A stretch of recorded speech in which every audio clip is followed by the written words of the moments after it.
64e anniversaire de l'indépendance du Mali sous le signe de la lutte contre le terrorisme.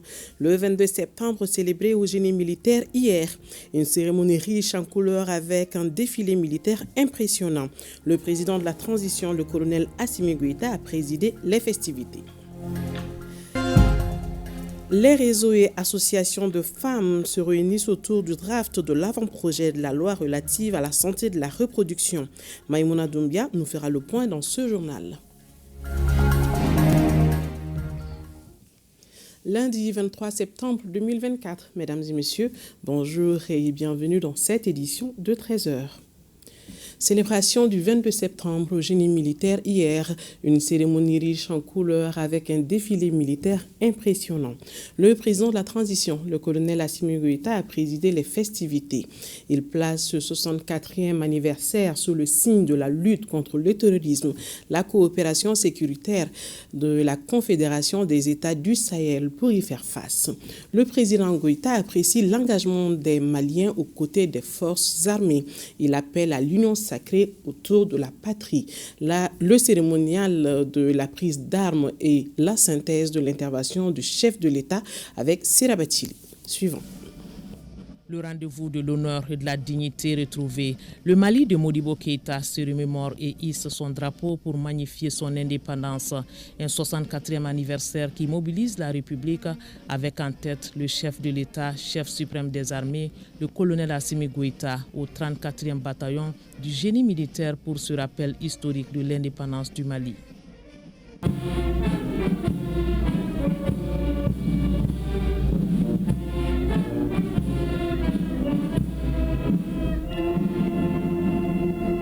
Jour mémorable symbolisant la nation Mali et l'instant est immortalisé par le traditionnel dépôt des gerbes de fleurs sur la stèle par le président de la transition. Tout un symbole.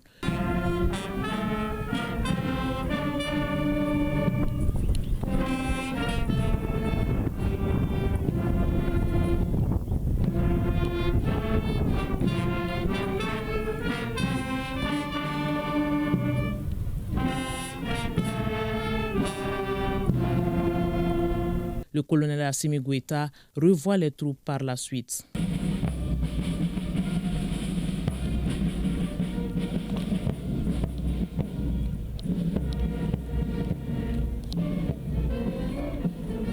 Et le temps est donné pour un impressionnant défilé militaire exhibant les différentes unités de notre outil de défense nationale, de quoi rassurer la population civile quant à la défense du territoire. Nous avons le camouflage de l'État.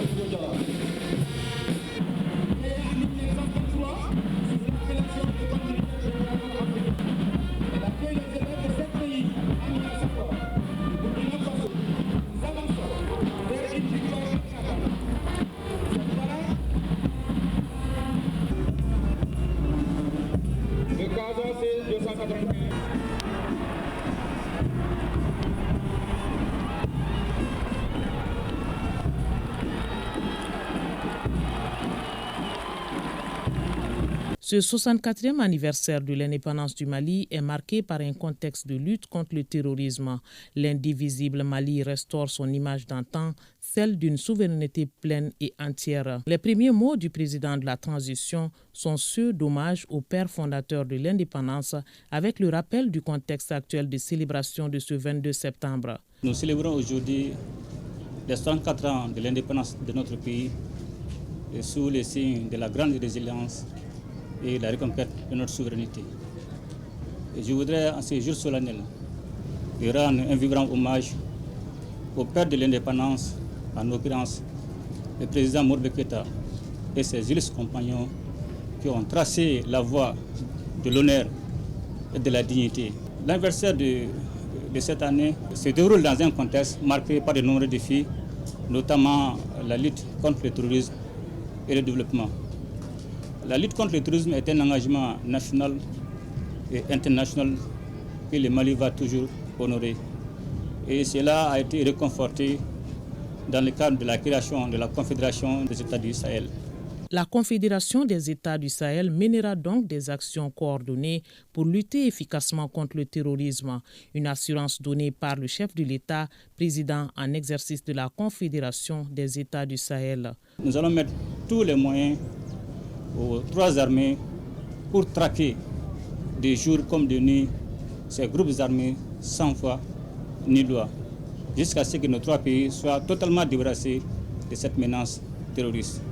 Les récentes attaques terroristes ayant visé l'école de la gendarmerie et l'aéroport montrent aisément les actes désespérés des groupes armés qui avaient pour seul objectif de saper le moral des troupes et de briser l'élan de solidarité du peuple malien autour de nos femmes. Je tiens à rassurer le peuple malien et les États de l'Alliance du Sahel que nous allons combattre ce fléau pour que nos pays puissent vivre dans la paix et dans la concorde. Et le président Goïta de saluer l'engagement du peuple malien aux côtés des forces armées à traquer les terroristes. Un devoir de loyauté envers la patrie qu'il apprécie. Selon lui, cet esprit de sursaut national doit être constant. Il appelle à l'union sacrée autour de nos forces armées. Je tiens aussi, une fois de plus, à rappeler nos trois États de faire l'union sacrée autour de nos forces armées de défense et de sécurité. Et sans un soutien total et constant de nos peuples, cette lutte sera énormément difficile. Nous avons besoin de l'accompagnement de nos populations. Je tiens aussi à saluer l'engagement de nos différentes populations suite aux récentes attaques. Et nous avons vu l'engagement de nos populations qui ont aidé les femmes souvent à la recherche de ces terroristes.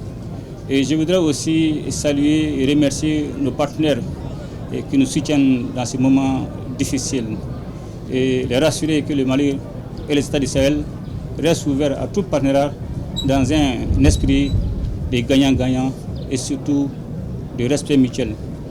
Je voudrais aussi m'incliner devant la mémoire de toutes les victimes civiles et militaires et souhaiter aussi prompt rétablissement aux blessés. Une fois de plus, bonne fête d'indépendance à toutes les Maliennes et à tous les Maliens ainsi qu'à nos partenaires. La fête d'indépendance est un moment de réaffirmation du sentiment d'appartenance à une nation libre de ses choix, exerçant une autogouvernance teintée au goût du peuple, résolument engagée dans la quête du bien-être des populations.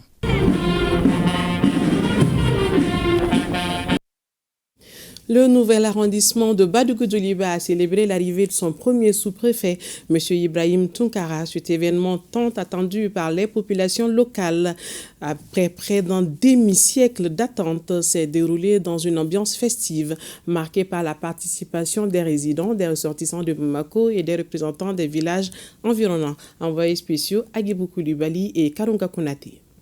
Le mardi 17 septembre 2024 restera gravé dans la mémoire des habitants de Badougou-Djoliba dans le Mandi. C'est en ce jour que le nouveau sous-préfet de l'arrondissement, Ibrahim Tunkara, a été officiellement présenté à la population locale. La cérémonie qui a attiré de nombreux ressortissants résidant à Bamako ainsi que les représentants des villages voisins a été marquée par des scènes de joie et d'allégresse. La collectivité et la jeunesse ont exprimé leur fierté de voir ce jour arriver. Qu'ensemble, nous allons réussir la mission.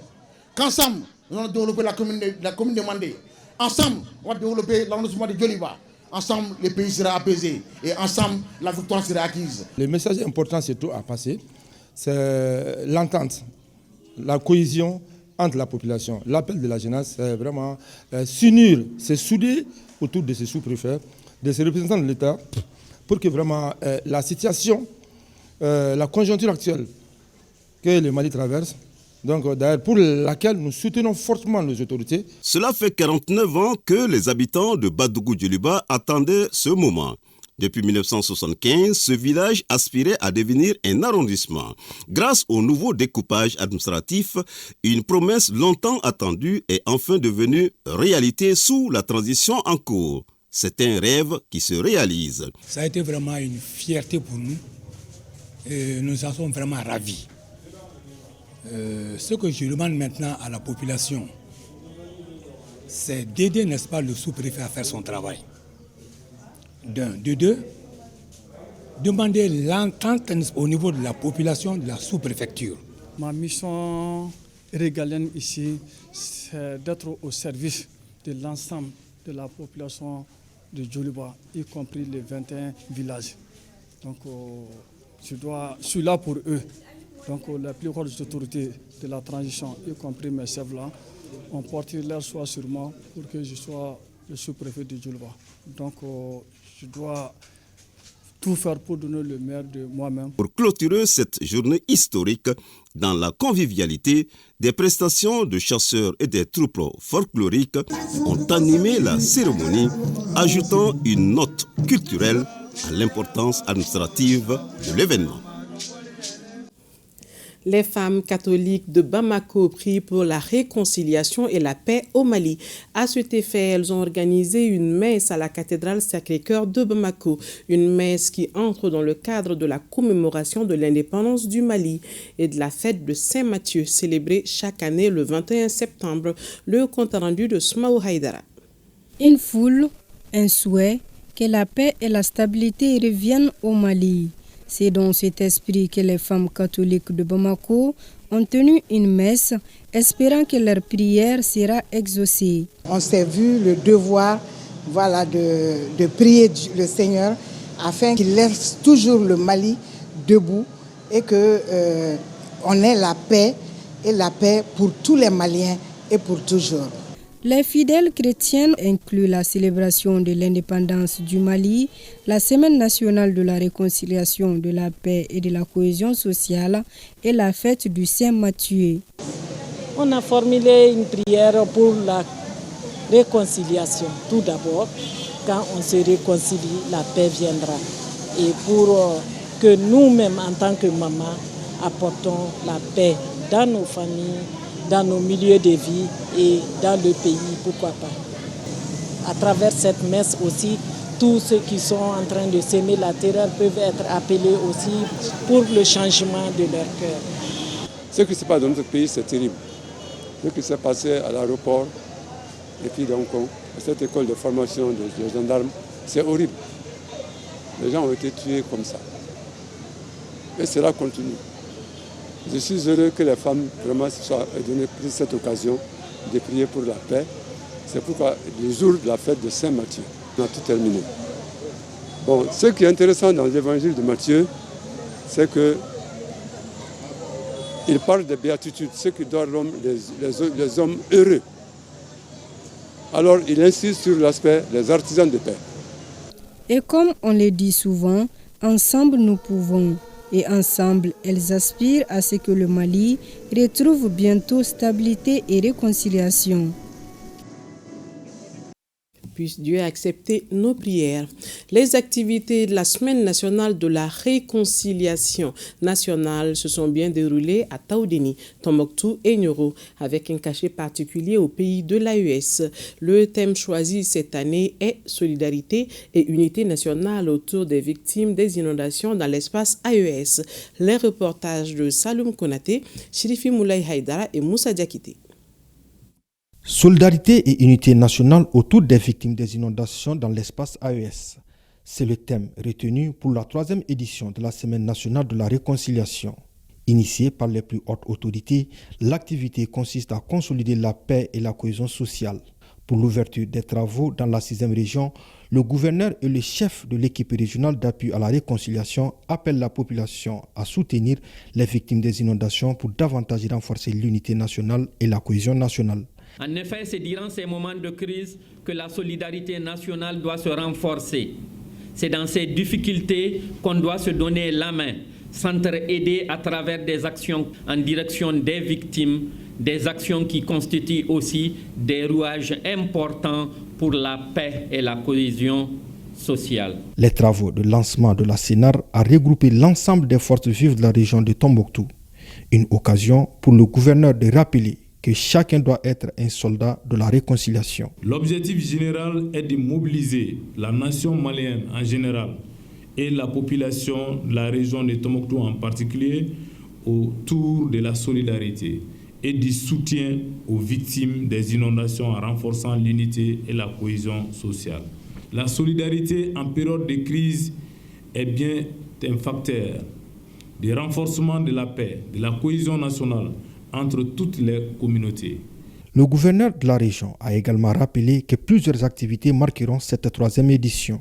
Il s'agit notamment des communications sur les missions des services régionaux relevant du ministère de la Réconciliation nationale, de la paix et de la cohésion nationale.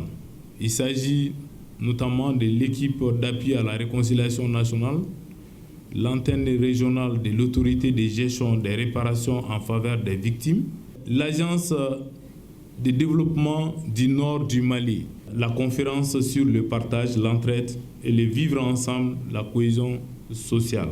Des kits composés des tentes, des nattes, des bâches et autres kits ont été remis aux 13 préfets de la région au profit des victimes des inondations. Des équipements offerts par l'UNICEF et le développement social. Ces donations que vous voyez ici proviennent en ce qui concerne les vivres de la Direction nationale du développement social. C'est du riz. Et en ce qui concerne les non-vivres, ont été donnés en 2022 par le HCR, que nous saluons, en 2023 par l'UNICEF, que nous saluons. Les autorités régionales et leurs partenaires sont plus que jamais engagés depuis la déclaration de l'état de catastrophe nationale par le président de la transition, le colonel Assimi Goïta. La Semaine nationale de la réconciliation constitue un cadre adéquat et une opportunité de mobiliser tous les peuples maliens de l'intérieur comme de l'extérieur autour du vivre ensemble et de la cohésion nationale. Cette édition, la troisième, se veut un moment de mobilisation générale pour venir en aide aux victimes des inondations. Nous sortons de cet atelier de sensibilisation bien armés par les informations fournies par les services techniques. Ça nous a permis de constater là où il y a eu des dégâts et là où nos frères ont des difficultés. Et armés aussi par la conviction et un engagement que la solidarité prônée par l'État, nous n'allons ménager aucun effort. Nous allons nous mobiliser, Inch'Allah, pour que l'on puisse venir en aide à toutes les victimes des inondations, conformément au thème de cette semaine de réconciliation. Toudeni a célébré la Semaine nationale de la réconciliation en présence de l'ensemble des couches socio-professionnelles et leurs partenaires au développement. Pour cette troisième édition de la Semaine nationale de la réconciliation au Sénat, la mobilisation était très grande à Nioro. Autorités politiques et administratives, société civile, forces de défense et de sécurité, communicateurs modernes et traditionnels, tous unis dans un élan de synergie d'efforts, ont pris tôt d'assaut la salle de rencontre du gouvernorat à la faveur d'une conférence débat sur le thème de la semaine, à savoir la mobilisation générale pour venir en aide aux victimes des inondations. C'est vrai que la catastrophe elle est naturelle, mais elle est accentuée aussi par nos propres pratiques. Le fait que l'État et les partenaires ont apporté cet appui, ça a été un ouf de soulagement pour nous-mêmes d'abord. Et ça permet aussi de soulager un peu la souffrance des bénéficiaires. À Nioro, 418 ménages, 3275 personnes et 379 habitations ont été affectés par les inondations. Malheureusement, on déplore 5 cas de noyade. Le gouverneur de la région a profité de l'occasion pour remettre une importante quantité de vivres et de non-vivres aux victimes des inondations offertes par l'État malien et les HCR à travers la Direction régionale du développement social et de l'économie solidaire. La population de Nioro prêche la paix, la réconciliation et le vivre ensemble. Et cette réconciliation est perceptible dans tous les coins et les recoins de la région de Nioro. Cette réconciliation passe par le civisme, la paix, le respect de l'autorité et l'adhésion à ces programmes du Grand Mali. Nous avons aussi évoqué au cours de cette semaine de réconciliation les conséquences des inondations. L'État ne peut pas tout faire, mais son Excellence, le président de la transition, chef de l'État, est aux côtés de ces victimes et c'est un réconfort. Nous remercions nos partenaires qui ont bien voulu nous appuyer. C'est le lieu aussi de remercier le département en charge de la réconciliation. Je vous l'annonçais dans les titres, les réseaux et associations de femmes se réunissent autour du draft de l'avant-projet de la loi relative à la santé de la reproduction. L'objectif est de rendre disponible un avant-projet de loi relative à la santé de la reproduction et prendre en compte tous les nouveaux besoins. La rencontre est organisée par l'Office national de la santé de la reproduction. Maïmouna Doumbia nous fait le point. Les insuffisances relevées au niveau de la loi du 24 juin 2002 et les progrès enregistrés depuis la promulgation de la loi sur la santé de la reproduction, la lecture du livrable attendu, la validation de l'agenda sont les thèmes abordés au cours de cette rencontre. L'intérêt, c'est que cette loi a duré depuis 2002. Donc, il y a eu beaucoup d'insuffisances qui ont été constatées. Et puis, il y a eu des nouveaux besoins. Avec l'évolution de la situation, il faut obligatoirement que cette loi soit révisée. Et raison pour laquelle le Nazer, avec le ministère de la Santé, a invité les organisations féminines pour qu'elles viennent apporter leur input, leur contribution à l'avant-projet. Ce conclave consiste à partager les différentes modifications apportées à l'ancienne loi avec un certain nombre d'acteurs, notamment les femmes, avant de l'introduire dans le circuit d'adoption. La loi sur la santé de la reproduction, dans son état actuel, présente plusieurs insuffisances, tant au niveau de sa structure, de l'organisation de ses titres, la formulation de certains de ses articles, que de son contenu. Parce que vous convenez avec moi, depuis 2002, 2 décennies après, il y a des nouveaux besoins. Les nouveaux besoins, c'est qu'aujourd'hui, nous avons la fécondation in vitro.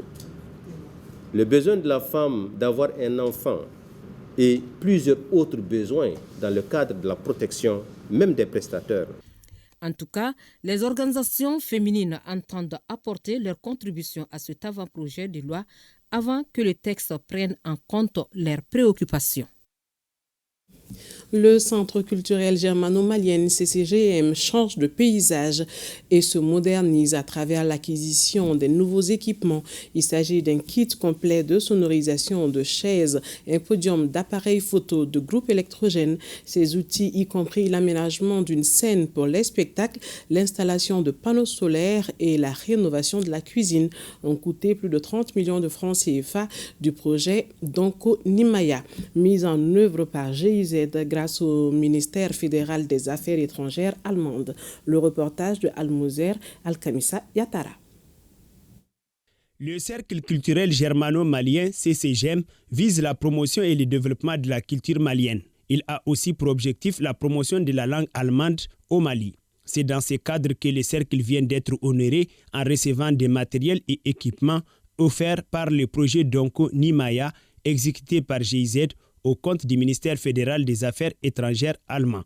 Notre appui aussi les amène à faire de la formation de masse pour l'ensemble, n'est-ce pas, des jeunes, toute la jeunesse, n'est-ce pas, du Mali, pour prévenir les crises et prévenir l'extrémisme violent et faire en sorte que les jeunes puissent, n'est-ce pas, travailler à la bonne gouvernance du Mali, travailler au vivre ensemble et à la cohésion sociale. Pour mener à bien ces missions, les cercles culturels germano-maliens disposent désormais d'un local moderne et de nombreux équipements.